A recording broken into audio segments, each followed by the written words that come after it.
trực chia tí niệm chạy có trực của tí niệm thế thia. Vì hỏi tia, tu ti nành tí, lời mua chữ gì anh.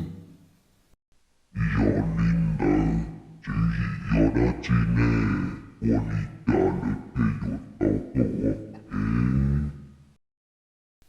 Có xã bao chế, ít lìa tí nành lò, có cụ nông tí nành sư.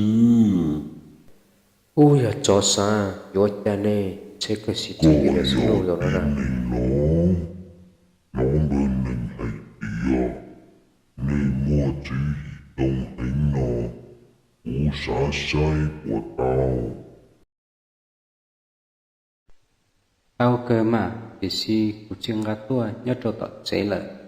Nhờ linh tờ, có buộc cả nhớ tòi của mạng linh mong gà tua cho có sai.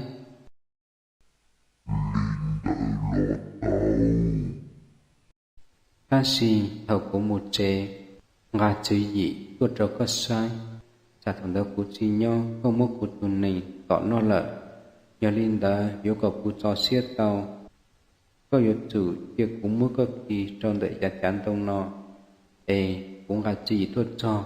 Cú mạng ly cho có thia một chỉ cho có sai.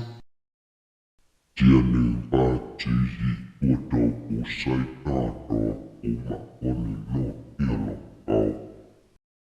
Linh đỡ lo tao. Khi lo cú khi lo bạc.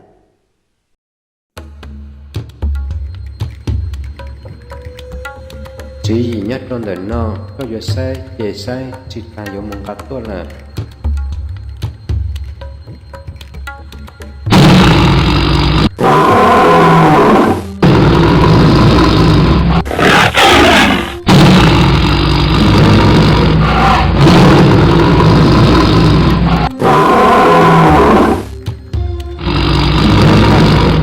Chỉ bỏ, sắp bỏ níu chữ gì rồi nó bỏ chỉ bỏ.